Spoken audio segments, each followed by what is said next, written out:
antimicrobial drugs in this chapter selectively inhibit bacterial protein synthesis. The mechanisms of protein synthesis in microorganisms are not the same with those of human cells. Bacteria have 70S ribosomes, each consisting of a small 30S and a large 50S subunit, while human cells and eukaryotes have 80S ribosomes located in their cytosol, each consisting of a small 40S and a large 60S subunit. Such differences form the basis for the selective toxicity of these drugs against microorganisms without causing major effects on protein synthesis in human cells.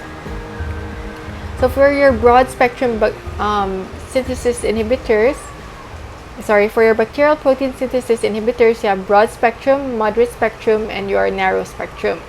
For your broad spectrum, we have chloramphenicol and tetracyclines. For moderate spectrum, we have macrolides, scatolides. And for your narrow spectrum, we have lincosamides, streptogramins, and linezolid.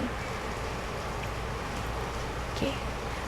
The mechanism of action of your protein synthesis inhibitors are generally, they are bacteriostatic, and they bind at the 50S ribosomal subunit except your tetracyclines, which binds to your 30S subunit. Okay.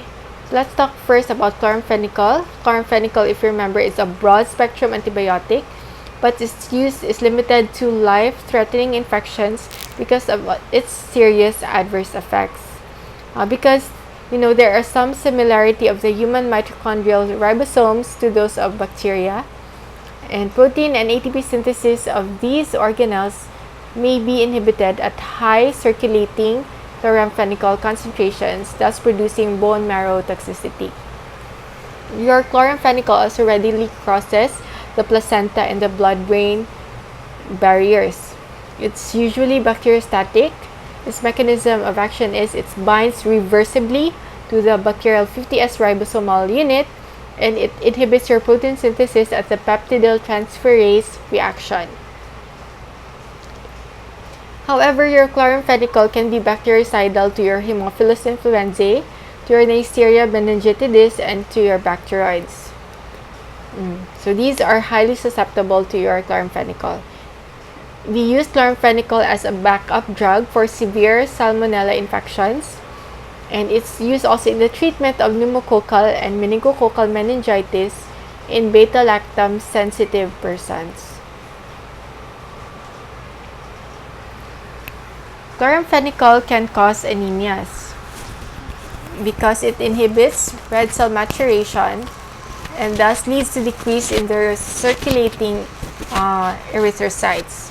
This action, however, is dose-dependent and reversible. Aplastic anemia can also occur but is rare, about 1 in 25,000 to 40,000. But it is usually irreversible and may be fatal.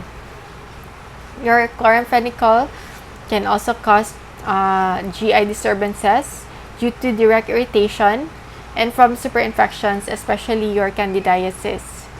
Gray baby syndrome can also occur in neonates if your dosage is not properly adjusted, because neonates have a low capacity to glucuronidate the antibiotic and have underdeveloped renal function to excrete the drug. Thus, the drug will accumulate to levels that can interfere with the function of the mitochondrial ribosomes. So that it will manifest in neonates as poor feeding, depressed breathing, then they will have cardiovascular collapse, cyanosis. That's why you call it gray baby because of the cyanosis, and death. This effect can also occur in adults with very high concentrations as well. Next is your tetracyclines, another broad spectrum protein synthesis inhibitors. It's called tetra because of the 4 fused rings, as you can see here, with a system of conjugated double bonds. So substitutions on these rings are responsible for the variation in the drug's individual pharmacokinetics. Okay. So the non-resistant strains of bacteria concentrate the tetracyclines intracellularly. Once the drug is inside the cell, it will bind reversibly to the 30S subunit of your bacterial ribosome, thereby blocking the access of the amino acid tRNA to the mRNA ribosome complex at the acceptor site. By this mechanism, bacterial protein synthesis is inhibited. So if you remember, among broad spectrum protein synthesis inhibitors, your chloramphenicol binds to 50S while your tetracycline 30S. Tetracycline is also bacteriostatic like your chloramphenicol. It's broad spectrum because it acts against your gram-positive and gram-negative bacteria, protozoa, spirochetes, mycobacteria, and atypical species. Here are the uses of your tetracyclines. It can be used for peptic ulcer disease in combination with bismuth, metronidazole, and a proton pump inhibitor. It's a highly effective regimen for eradicating H. pylori. Doxycycline is also used for Lyme disease. Mycoplasma pneumoniae can also be treated with doxycycline. Cholera also with doxycycline. Chlamydia still with doxycycline. And your Rocky Mountain spotted fever can also be treated with tetracyclines if you start early in the course of the disease. Okay, note that giving tetracyclines along with dairy foods can decrease its absorption because it will form non-absorbable chelates. The calcium ions will form non-absorbable chelates with your tetracyclines. Non-absorbable chelates are also formed when you take your magnesium and aluminum antacids and also iron preparation. So this can be a problem if the patient will self-treat epigastric abscess from tetracycline with antacids. Another effect is your tetracyclines tend to concentrate in your liver, kidney, spleen, skin, and they also bind to tissues undergoing calcification. So this can have effects in your teeth and in your bones. Also, tetracyclines can cross the placental barrier and can also concentrate in the fetal bones and dentition. So unlike other tetracyclines, your doxycycline can be used for treating infections in renally compromised patients because they are preferentially excreted through the bile into the feces, but it is also excreted in breast milk. So for your adverse effects, you can first have epigastric distress, commonly because of the irritation of the gastric mucosa, and it's often responsible for non-compliance of the patients. The discomfort can be controlled if you take the drug with food but not dairy products. Then remember, because it is deposited in bone and primary dentition, during calcification in growing children, this can cause discoloration and hypoplasia of the teeth and temporary stunting of growth. Fatal hepatotoxicity can also occur in pregnant women who receive high doses, and also phototoxicity such as severe sunburn when the patient takes tetracycline and exposed to the sun or UV rays. This can usually occur with your tetracycline and your doxycycline. Vestibular problems can also occur like dizziness, nausea, and vomiting, particularly with your minocycline, which concentrates in the endolymph of the ear. Doxycycline can also cause vestibular effects. Overgrowth of candida or of resistant staphylococci in the intestine can also occur. Pseudomembranous colitis due to overgrowth of Clostridium difficile has been reported. Renally impaired patients need to avoid taking your tetracyclines except for doxycycline because it's excreted via your bile. Avoid giving also to pregnant and lactating women because it can still go and deposit to your fetal bones and tissues, and it passes through your breast milk. And again, don't give to children less than 8 years old, as it can stunt their growth and still deposit in their bones and teeth. So your macrolides have a macrocyclic lactone structure, the one in red, to which one or more deoxy sugars are attached, the ones in blue.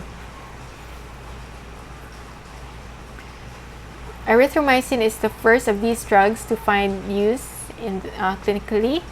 Your erythromycin is the drug of first choice and an alternative to penicillin in individuals who are allergic to beta-lactam antibiotics. Your clarithromycin and azithromycin are newer members of this family. They have some features in common with and others that improve on erythromycin. Ketolides are a new generation of macrolide antibiotics that were created to be given for macrolide-resistant gram-positive strains. They are a semi-synthetic derivative of your erythromycin but is no longer used in the US. So under your ketolides, you have your telithromycin. Macrolides bind irreversibly to the site on your 50S subunit, thus inhibiting translocation of the protein synthesis. Generally, they are also bacteriostatic, but they can be bactericidal at higher doses. So erythromycin is effective against many of the same organisms treated with PenG, and it's used in, again, patients who are allergic to your penicillins. Erythromycin's antibiotic spectrum is similar also to erythromycin, but it is also active against Haemophilus influenzae. Its activity against intracellular pathogens like your chlamydia and your Helicobacter pylori is even higher. Azithromycin is less active against your strep and your staph than erythromycin, but it is far more active against respiratory infections due to your H. influenzae and Moraxella catarrhalis. It is also the preferred therapy for urethritis caused by your Chlamydia trachomatis. Here is the use of your macrolides. Erythromycin can be used for diphtheria to eliminate the carrier state. Azithromycin is also used for chlamydial infections. Azithromycin can also be an option for Legionnaire's disease and also for your mycoplasma pneumonia or atypical pneumonia. The erythromycin is combined with rifampin and ethambutol to be given to patients with Mycobacterium avium complex infections. Azithromycin can also be an alternative in this regimen. Once weekly, azithromycin is also given as prophylaxis against MAC in patients with AIDS. So, however, erythromycin now has limited clinical use because of the increasing resistance. Most strains of the staph in hospital isolates are now resistant. Clarithromycin and azithromycin share some cross-resistance with erythromycin.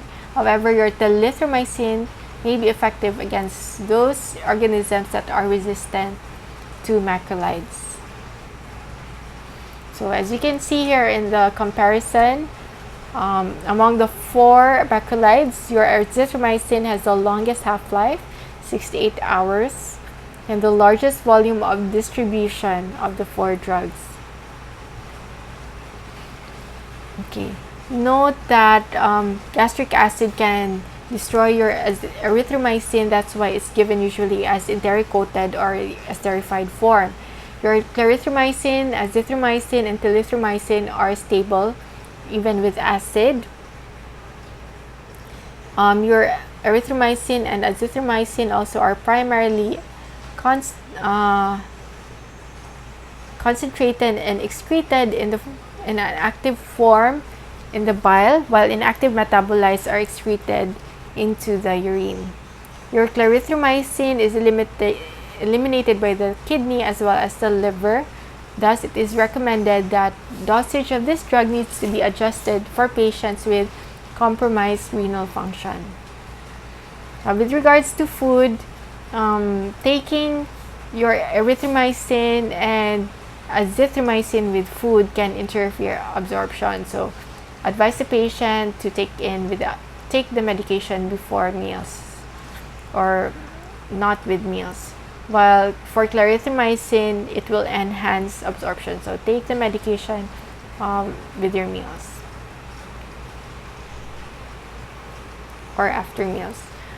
For your adverse effects, epigastric distress is the most common and can lead to poor compliance for erythromycin. Clarithromycin and azithromycin seem to be better tolerated, but still GI problems are their most common side effects. You can also have cholestatic jaundice, especially with the acetylate form of your erythromycin. Toxicity is also a problem. It can cause transient deafness with erythromycin, especially at high doses.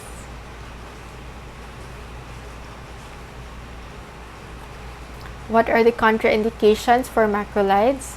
Those with hepatic dysfunction should be treated cautiously with erythromycin, telithromycin, or azithromycin because these drugs accumulate in your liver. Recent cases of severe hepatotoxicity with telithromycin use have emphasized the caution needed when utilizing this agent. Additionally, your telithromycin has the potential to prolongate the QTc interval in some patients. Therefore, you have to avoid it in patients with proarrhythmic conditions.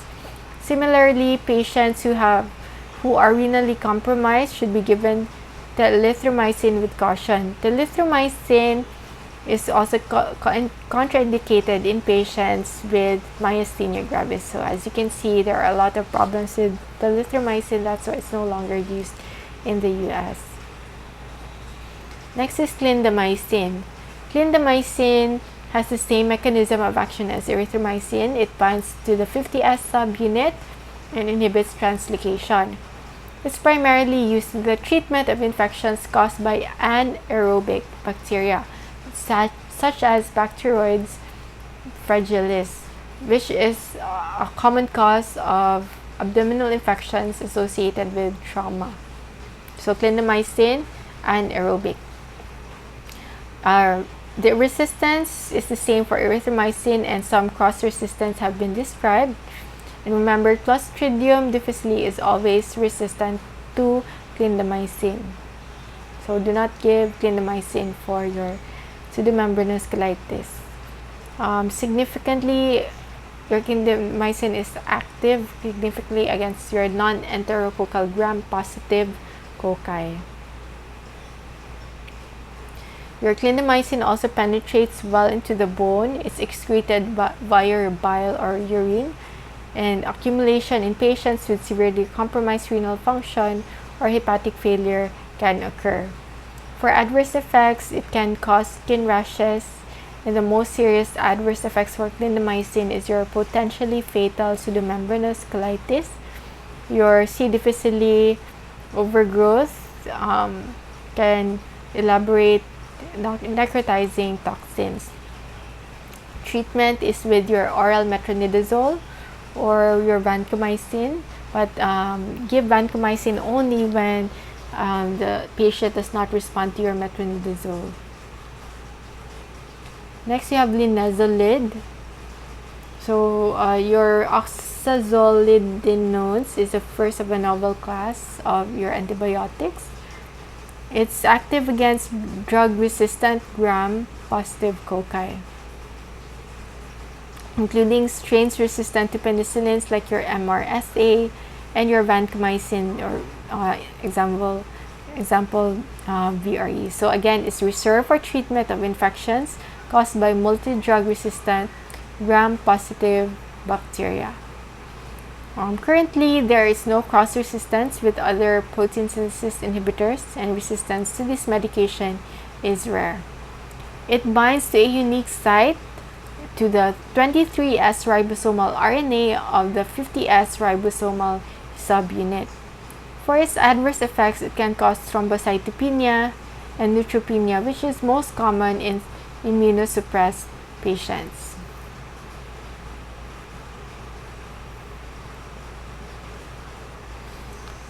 Next is your aminoglycosides.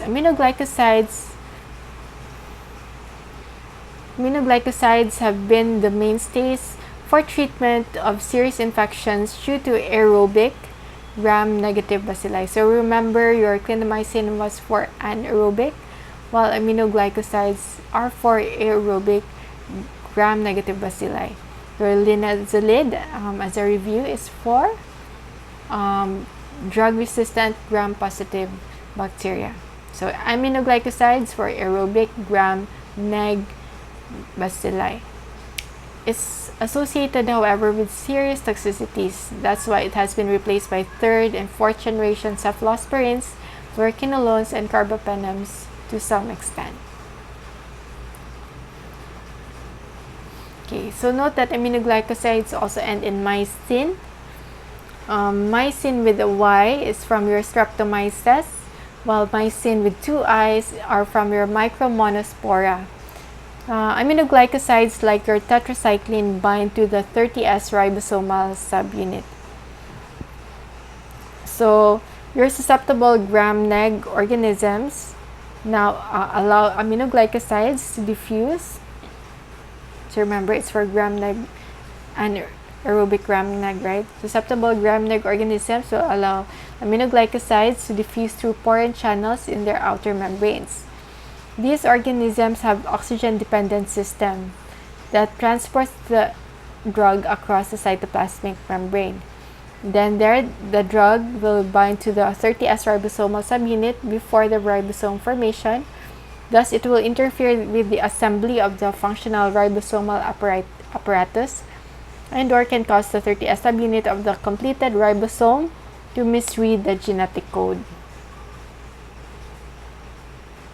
So did you know that giving aminoglycosides along with beta-lactams will cause a synergistic action? Because your beta-lactams can inhibit cell wall synthesis, it will destroy the integrity of the cell wall. Thus, aminoglycosides are better able to penetrate and diffuse into the bacterium.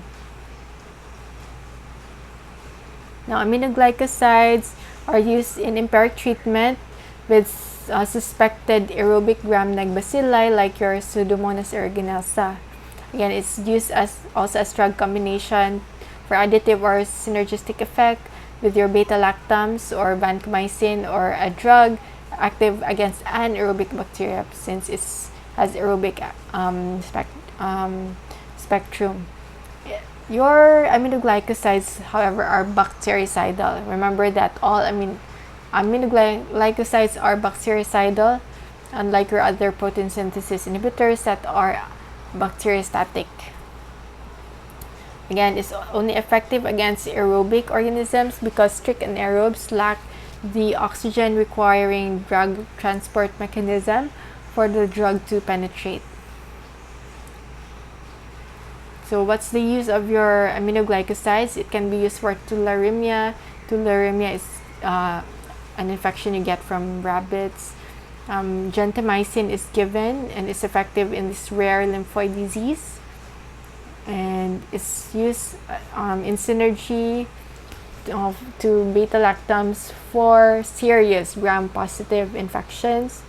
And it can be used for infections to Pseudomonas aeruginosa, like your tobramycin for UTI, or in combination with your anti-pseudomonal beta-lactams for pneumonia.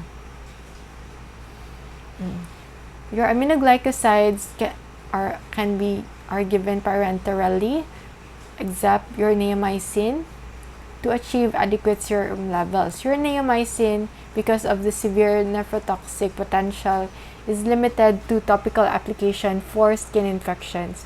It also is used orally only for bowel prep before surgery. Aminoglycosides have also this post-antibiotic effect. That's why you can give it once a day. And this allows for fewer toxicities and less expense on the part of the patient. However, in cases of pregnancy, neonatal infections, and bacterial endocarditis, you need to give it every 8 hours. Your aminoglycoside also accumulate in high concentrations in your renal cortex and the lymph and perilymph of the inner ear. That's why it can be nephrotoxic and ototoxic. It also can cross your placental barrier and can accumulate in the plasma and amniotic fluid. So remember, excretion is through glomerular filtration in the urine. So you need to modify the dose if the patient has renal problems, because accumulation inside the body can occur.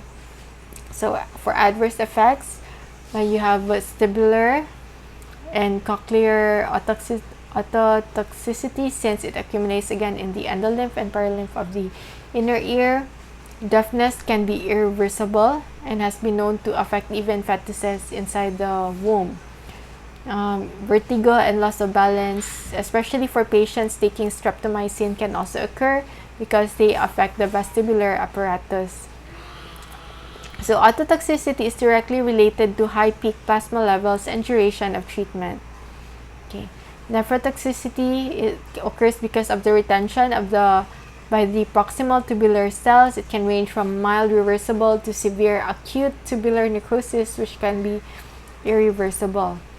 Then neuromuscular paralysis can also occur, especially if you give it intraperitoneally or through the intrapleural application with large doses. Patients with myasthenia gravis are especially at risk. This effect is because of the decrease in the release of acetylcholine and the sensitivity of the postsynaptic site to acetylcholine. So if this occurs, treatment is with gluconate or ureneostigmine. Last adverse effect in the slide is your allergic reactions. Specifically, you can have contact dermatitis, which is common for topical application of your neomycin. So as you can see here in the picture, you have your perilymph and your endolymph. This is where your aminoglycosides can accumulate, causing ototoxicity and deafness and vestibular effects. Second group of drugs for discussion is your antimycobacterial agents. So mycobacteria are slender, rod-shaped bacteria with lipid-rich walls. They are acid-fast, meaning they stain poorly with gram stain, but once they get stained, the walls cannot be easily decolorized by treatment with acidified organic solvents. So mycobacteria causes these two diseases, your tuberculosis and your leprosy. Tuberculosis is the most widely encountered mycobacterial infection and is now the worldwide leading cause of death from infection. Leprosy there's a slow-growing granulomatous lesions, which is responsible for your major tissue destruction, as you can see also in the picture. So here are your antimycobacterial agents. The drugs used for tuberculosis are divided into two: first-line drugs and alternative drugs. First-line drugs are your isoniazid, rifampin, ethambutol, your streptomycin. For the alternative drugs, you have amikacins, ciprofloxacin, ethionamide, and aminosalicylate. The drugs used in leprosy are acidapsone, dapsone, clofazimine, and rifampin. While the drugs used for atypical mycobacteria are your azithromycin and your clarithromycin.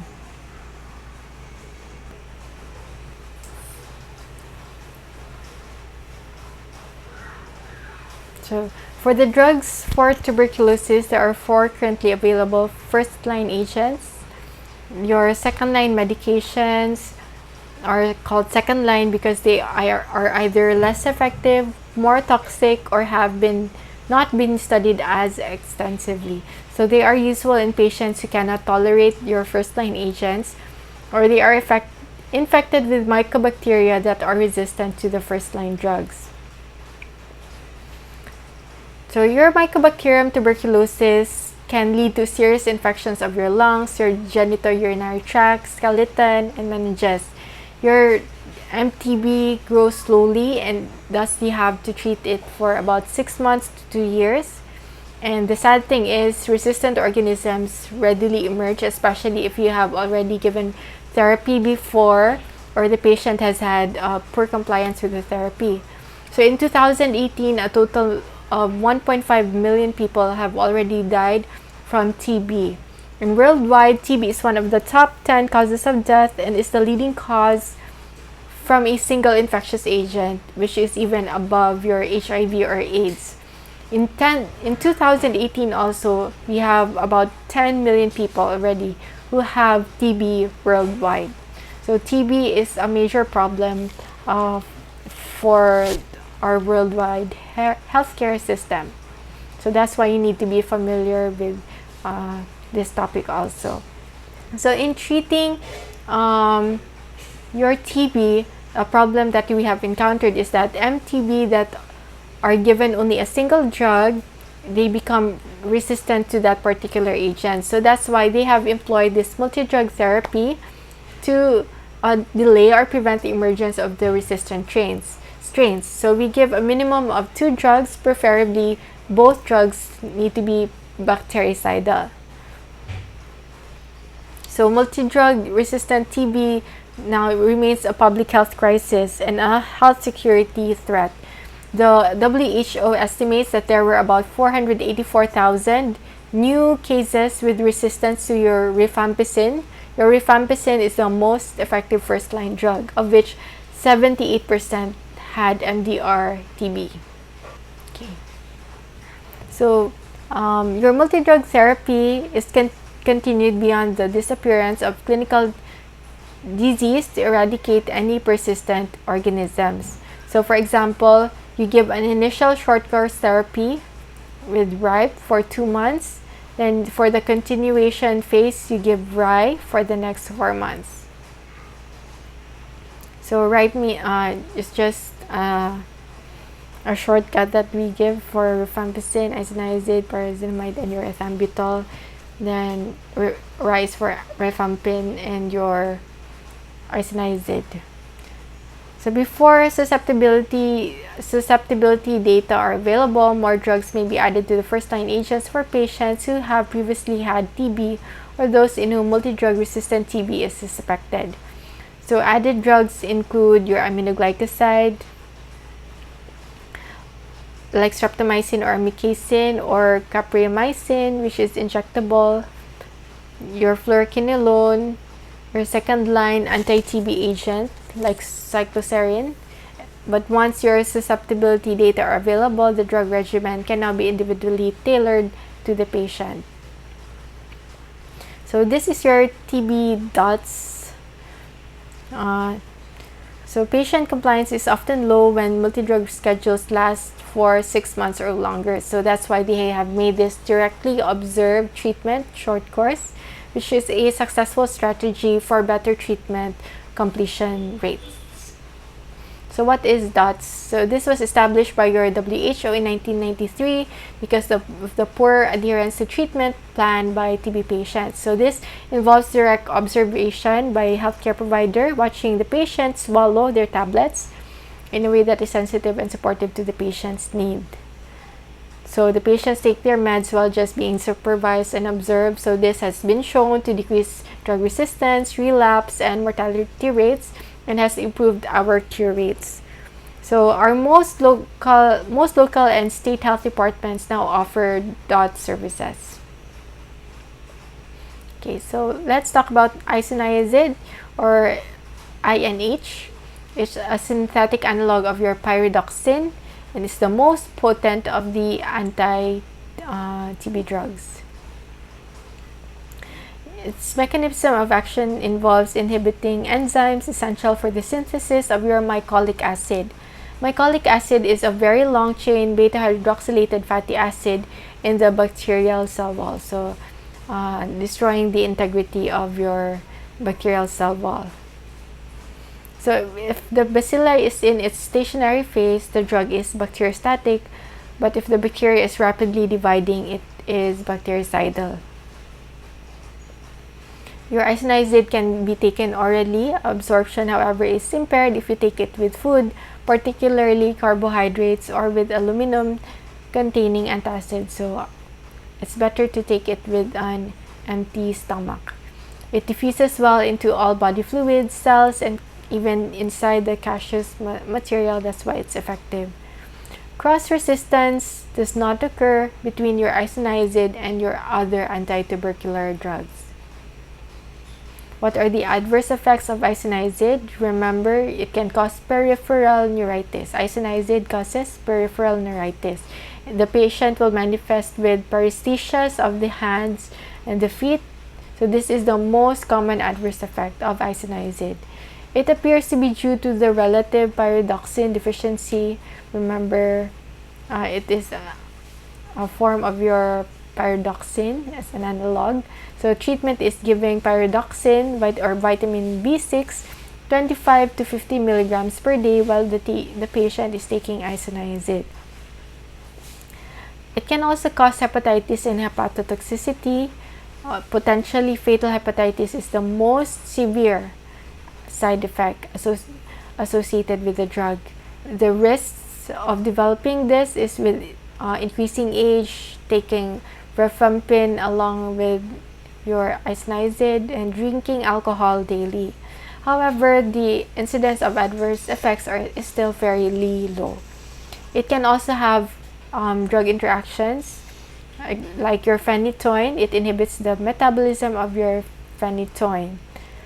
So it can potentiate the adverse effects of your phenytoin like your nystagmus and your ataxia. Next group, here are your rifamycins. Under this is your rifampin, rifabutin, and rifapentin. They are from the soil mold Streptomyces, and it has a broader antimicrobial activity than your isoniazid. So it acts by blocking transcription by interacting with the beta subunit of bacterial DNA-dependent RNA polymerase. So it inhibits mRNA synthesis by suppressing the initiation step. So rifampin is bactericidal and it's the most active anti-leprosy drug to present. What are the adverse effects? Although it's generally well tolerated, the most common reactions are nausea, vomiting, and rash. A rare occurrence of severe hepatic dysfunction can occur, so you need to use it with caution for patients who are alcoholic, who are elderly, or those who have chronic liver disease when rifampin is given alone or if you give it with isoniazid. A flu-like syndrome can also occur, often when dosed intermittently or in daily doses of 1.2 grams or greater. The patient will manifest with fever, chills, and myalgias, sometimes associated with acute renal failure, hemolytic anemia, and shock. Rifampin also induces a number of phase 1 cytochrome P450 enzymes and phase 2 enzymes. So this can decrease the half-lives of co-administered drugs that are metabolized by these enzymes, like your HIV protease inhibitors, your methadone, oral contraceptives, prednisone, propranolol, sulfonylureas, warfarin. So the patient may need higher dosages of co-administered drugs or a switch to drugs less affected by rifampin or replacement of rifampin with rifabutin. So example, the patient has TB, at the same time has had a stroke or MI and is taking warfarin, also taking propranolol, maybe for his heart condition. So the patient may be more prone to, example, thrombus formation or some complications with his heart disease because the drugs he's taking for his heart will not be working as well when you take rifampin. So you need to adjust the dosage and inform the attending physician, his cardiologist as well.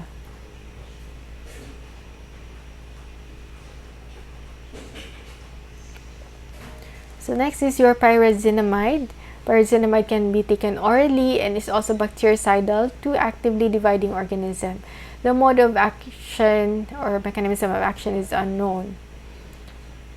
Most of the clinical benefit usually occurs early in treatment, so that's why we usually discontinue it after 2 months of a 6-month regimen. For the adverse effects, 1 to 5% of patients taking isoniazid, rifampin, and pyrazinamide may experience some liver dysfunction. Urate retention is also common with pyrazinamide, but rarely precipitates a gouty attack. Ethambutol is bacteriostatic. It inhibits your arabinosyl transferase, an enzyme that is important for the synthesis of the bacterial arabinogalactan cell wall. It's absorbed on oral administration. Penetration to the CNS is variable, so it can be questionably adequate in tuberculous meningitis. The most important side effect of your ethambutol is your optic neuritis. So just remember ethambutol E for eyes. It can cause optic neuritis. This can cause diminished visual acuity and loss of ability to discriminate between red and green. So the risk also increases with higher doses and in patients with renal impairment. So you need to test for visual acuity and color discrimination prior to therapy and periodically thereafter. Uric acid excretion is also decreased, so you need to exercise caution in patients with gout. So ethambutol and pyrazinamide can cause uric acid retention. So here is a summary of the side effects of the anti-TB drugs. Ethambutol, you can cause optic neuritis with blurred vision, red-green color blindness. So do visual acuity test and color visual test monthly. Isoniazid can cause liver problems and peripheral neuropathy. So you need to take baseline hepatic enzyme measurements and repeat if abnormal or patient is at risk or symptomatic. And remember, it can have clinical interaction with urfenitoin and carbamazepine. Your pyrazinamide can cause nausea, hepatitis, hyperuricemia, and gout can be rare. So you still have to take baseline hepatic enzyme and uric acid measurements. For rifampin, still hepatitis, GI upset, rash, flu-like syndrome, and has significant interaction with many drugs. So you still take baseline hepatic measurements, enzyme measurements, and CBC, and repeat if abnormal or patient is at risk or symptomatic. And warn also that urine and tears can turn red-orange in color. So rifampin can cause discoloration of your urine and your tears. Okay, so if you notice, if the patient will be on your anti-TB therapy, so before that you have to test for liver enzymes, for monitoring and visual acuity. Okay, and take the uric acid as well measurement. So here are your alternate second line drugs. You have streptomycin, capreomycin, cycloserine, ethionamide, and fluoroquinolones. Your streptomycin is the first antibiotic effective in the treatment of TB. It's directed against extracellular organism. Your streptomycin, if you remember, is an aminoglycoside. Capreomycin is given parenterally. It's reserved for multi-drug resistant TB, and you need to do careful monitoring because it's also nephrotoxic and ototoxic. Your cycloserine is also an oral medication. It's tuberculostatic. It accumulates also with renal insufficiency. It also causes CNS side effects and may exacerbate your epileptic seizures and peripheral neuropathy. The neuropathy with cycloserine is also responsive to your pyridoxine. Your ethionamide is a structural analog of your isoniazid, but is not believed to act by the same mechanism. Side effects are gastric irritation, hepatotoxicity, also peripheral neuropathy, and optic neuritis. So vitamin B6 may also lessen severity of the neurological side effects. Then you have your fluoroquinolones, like your moxifloxacin and levofloxacin. It's also given for multi-drug resistant tuberculosis and also for atypical strains of your mycobacteria. So as you can Lastly, also you have your macrolides like your azithromycin and clarithromycin as your second line anti-TB drugs. They are used for the treatment of M. avium intracellular complex infections along with your ethambutol and rifabutin. Azithromycin is the preferred drug for HIV-infected patients and is least likely to interfere with the metabolism of your antiretroviral drugs. For drugs for TB that is resistant only to your isoniazid, this is the most common form of resistance to your isoniazid. So you can treat the patient for 6 months with RIF plus pyrazinamide plus ethambutol or streptomycin. Next are the drugs for your leprosy. Leprosy is also called your Hansen's disease. 70% of all cases of leprosy in the world are located in India. Bacilli from the skin lesions or from your nasal discharges will enter susceptible individuals with abraded skin or the respiratory tract. So the WHO recommends a triple drug regimen with your dapsone, clofazimine, and your rifampin for 6 to 24 months. Dapsone, clofazimine, and your rifampin. So as you can see before and after therapy, so you can see really the great improvement in the patient. So let's talk about dapsone first. Dapsone is structurally related to your sulfonamides. It similarly inhibits folate synthesis via your dihydropteroate synthetase inhibition. It is bacteriostatic for Mycobacterium leprae and also is used for pneumonia caused by Pneumocystis jirovecii in patients with HIV. Your dapsone is well absorbed in the GIT. It's distributed throughout the body with high levels concentrated in your skin. That's why it's effective for leprosy. Adverse effects are hemolysis, methemoglobinemia, your peripheral neuropathy also, and it can possibly cause development of your erythema nodosum leprosum, which is a serious and severe skin complication of leprosy.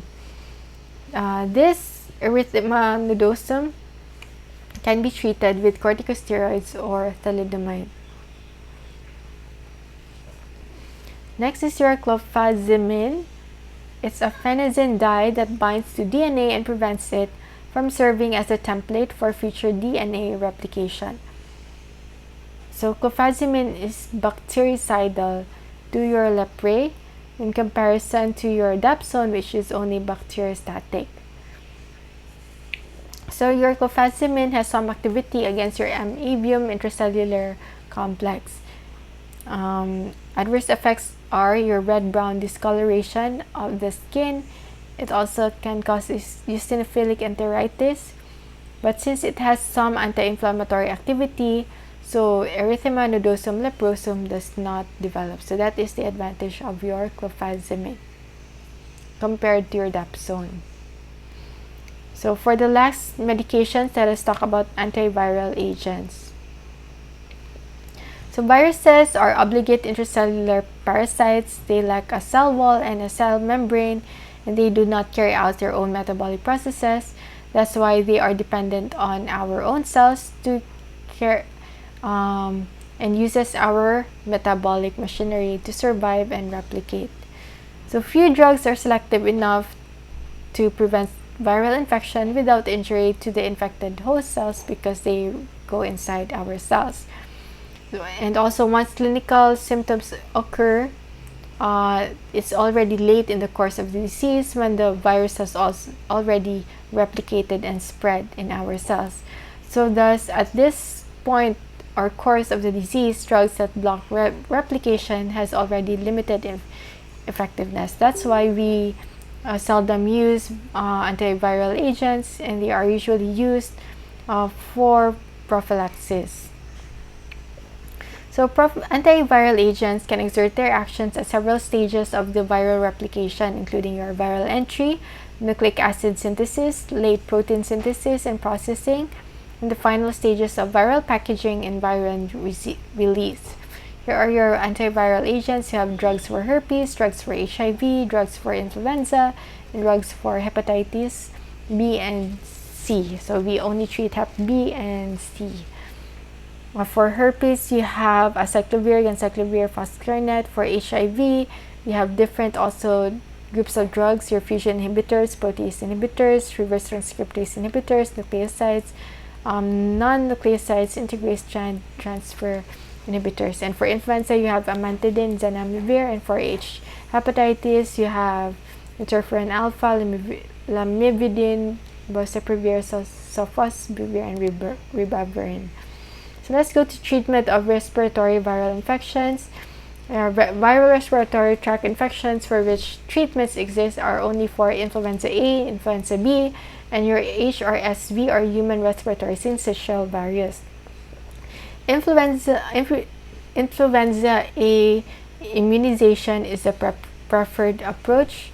Antivirals are used only when patients are allergic to the vaccine or outbreaks occur. So your influenza affects our upper and or lower respiratory tract. Etiologic agents are influenza A, B, and C viruses. The influenza A virus causes the most extensive and severe outbreaks. Your influenza B causes outbreaks that are generally less extensive and have less severe disease than influenza A. Your influenza C virus is a relatively minor cause of disease in humans and can only cause common cold-like symptoms. So clinical manifestations of influenza are headache, chills, myalgia, malaise, cough, and sore throat, fever, 38 to 41 degrees Celsius, and the uncomplicated form usually resolves in 2 to 5 days with the patient feeling better in 1 week. Mode of transmission is from aerosols from cough and sneeze with incubation period of 18 to 72 hours. For your HRSV, it usually occurs in small children. It causes 25 to 40%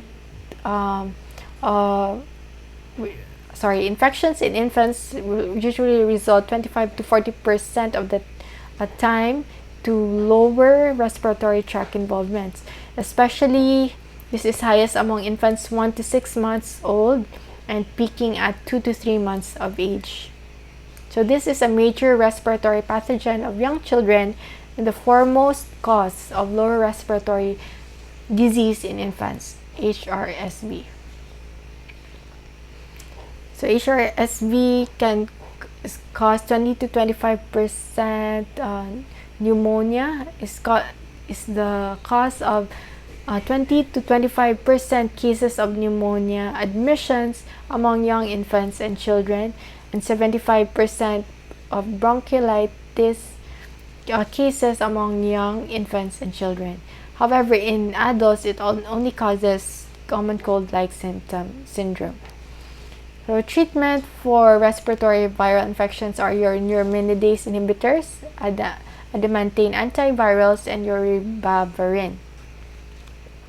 So under your neuraminidase inhibitors, you have oseltamivir and zanamivir. They are effective against both type A and type B influenza virus, currently active against H3N2 and H1N1 strains, and it prevents infections when given prior to exposure. When you give it 24 to 48 hours after the onset of symptoms, they can modestly decrease the intensity and the duration of symptoms.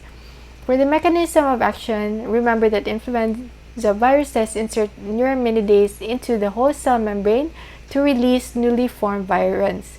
So your neuraminidase inhibitors will inhibit neuraminidase, thereby you prevent the release of the new virins that are spread from cell to cell. So this is it, your neuraminidase and your virin. So virin goes inside the cell, it uncoats and multiplies inside the cell, and for it to be released and spread to another cell, it has to insert your neuraminidase into the cell membrane. So when we inhibit that, we prevent the release of the virus and spread to other cells. So what are the adverse effects of oseltamivir? The most common is your GI discomfort and nausea, and this can be alleviated by taking the drug with food. For zanamivir, it can cause irritation of the respiratory tract, so you need to use it with caution in patients with asthma or COPD because bronchospasm may occur. Let's go to adamantane antivirals. Under this, you have amantadine and rumantadine. It's limited only to influenza A infections. It's not currently recommended because of widespread resistance in influenza A, H3N2 viruses. So the mechanism is it interferes with the function of the viral M2 protein, possibly blocking uncoating of the virus particle and preventing viral release within the infected host cells. So your M2 protein is a transmembrane protein that forms a minuscule protein channel in the viral envelope. Its function is it equilibrates the pH across the viral membrane during cell entry and across the transgolgi membrane of the infected cells during viral maturation. So the adverse effects of your amantadine, it mainly causes CNS side effects like your insomnia, dizziness, and ataxia. More serious side effects include hallucinations and even seizures. Your amantadine, the advantage is it causes fewer CNS reactions compared to your amantadine. However, both drugs can cause GI intolerance and should be used also with caution in pregnant and nursing mothers. Resistance can also develop rapidly. Lastly, among the group for respiratory viral infections, you can give ribavirin. Ribavirin is a synthetic guanosine analog effective against a broad spectrum of RNA and DNA viruses. It's used in treating immunocompromised, immunosuppressed infants and young children with severe RSV infections. So this is for RSV, also for chronic hepatitis C infections. Your mechanism of action is it inhibits replication of RNA and DNA viruses by inhibiting guanose triphosphate formation, preventing viral mRNA capping, and blocking RNA-dependent RNA polymerase, and is effective orally and by inhalation. Adverse effects are you can have dose-dependent anemia, elevated bilirubin, aerosol can be safer, although respiratory function in infants can deteriorate quickly after inhalation of aerosol treatment. Therefore, monitoring is essential. Ribavirin is also contraindicated in pregnancy. Treatment of hepatic viral infections. So hepatitis viruses so far identified are A, B, C, D, E, and each have pathogenesis specifically involving replication in and destruction of hepatocytes. Of this group, your hepatitis D, which is a DNA virus, and hepatitis C, an RNA virus, are the most common cause of chronic hepatitis, cirrhosis, and hepatocellular carcinoma, and are the only hepatic viral infections for which there is therapy available. Hepatitis A is a common encountered infection caused by oral ingestion of the virus, but it is not a chronic disease. So for hepatitis A, remember all hepatitis viruses are RNA viruses except for hepatitis B, which is a DNA virus. So let us go to Hep A. Hep A is transmitted almost exclusively by the fecal-oral route. Large outbreaks and sporadic cases have been traced to contaminated food, water, milk, frozen raspberries and strawberries, green onions imported from Mexico, and shellfish. Your hepatitis B, the major route is through percutaneous inoculation. 2/3, however, have no history of identifiable percutaneous exposure. Oral ingestion can be a potential but insufficient route. Two non-percutaneous routes that have the greatest impact are intimate, especially sexual contact. Then you have perinatal transmission. Your Hep C is a bloodborne infection, and injection drug use is currently the most common means of HCV transmission in the US. So drugs. Receipt of donated blood products, and organs have been a problem before, a common source of Hep C, but it's now rare because blood screening is done already since 1992. And another source are through needle stick injuries in healthcare settings or birth to an HCV infected mother. Although infrequent, HCV can also be spread through sexual contact. HIV-infected men who have sex with men have increased risk of sexual transmission. Sharing personal items with infectious blood such as razors and toothbrushes can also be a mode of transmission. Invasive procedures such as ingestion as well as unregulated tattooing. So that's why when we check for blood donations, we ask for things like do they use injectable drugs, or do they have tattoos? So in the US, 53.1% is the prevalence of HCV infections among injection drug users. So that is very high now, with a range of 38.1 to 68%.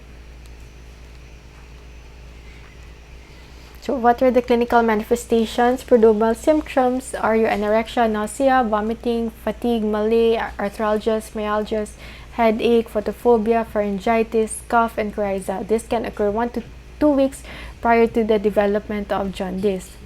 The patient will also start to manifest with dark urine, the clay-colored stools 1 to 5 days prior to the onset of clinical jaundice.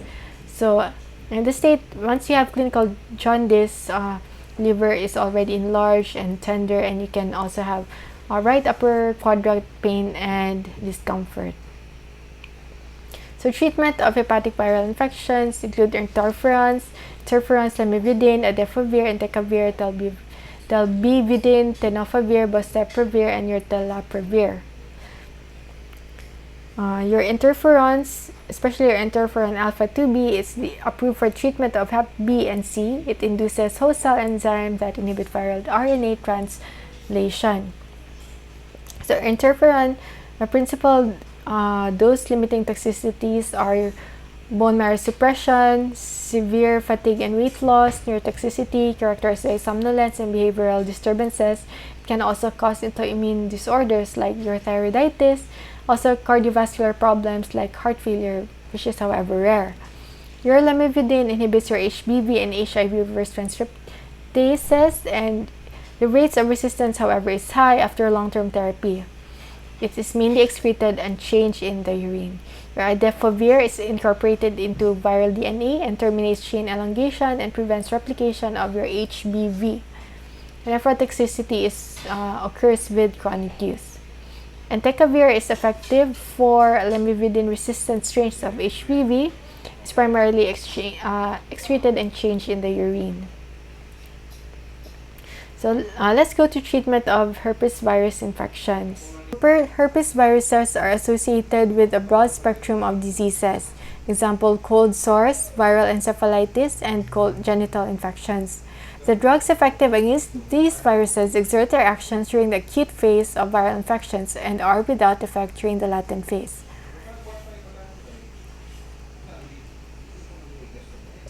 So treatment of herpes virus infections are with these drugs: your acyclovir, cidofovir, foscarnet, ganciclovir, penciclovir, famciclovir, and your trifluridine. Your acyclovir is a treatment for HSV types 1 and 2, varicella zoster virus, some Epstein-Barr virus infections. It's also the drug of choice for your HSV encephalitis. The most common use is for your genital herpes. So acyclovir is the prototype antiherpetic agent. Cidofovir is used in the treatment of CMV retinitis in AIDS patients. It's given IV. It can also be given through intravitreal injection into the vitreous humor between your lens and retina. However, the risk of hypotony and uveitis is there, so we reserve it for extraordinary cases. It's also contraindicated in patients with renal impairment and those taking nephrotoxic drugs. Foscarnet is also an option for CMV retinitis in immunocompromised hosts and for acyclovir-resistant HSV infections. Side effects also include nephrotoxicity, seizures, and arrhythmia. Then lastly, ganciclovir has greater activity against CMV, so you give it for CMV retinitis in immunocompromised patients. also a CMV prophylaxis in transplant patients. Here again, cyclovir also can accumulate in patients with renal failure. Side effects are severe dose-dependent neutropenia. It's also carcinogenic, found to be carcinogenic, and biotoxic and teratogenic in experimental animals. For the treatment of HIV infections, please read on it in your book, since it has been a long discussion already, and I don't think you can hold on with your attention. So better read on it. And HIV now continues to be a major global public health issue, having claimed almost 33 million lives so far. However, with increasing access to effective HIV prevention, diagnosis, treatment, and care, including for opportunistic infections, HIV infection has become a manageable chronic health condition, enabling people living with HIV to live long and healthy lives. So now we have an estimated 38 million people living with HIV at the end of 2019. So that is all for today. Hope that you have learned something. So continue reading again in your books, so you will learn more about these medications. Thank you for listening, and God bless.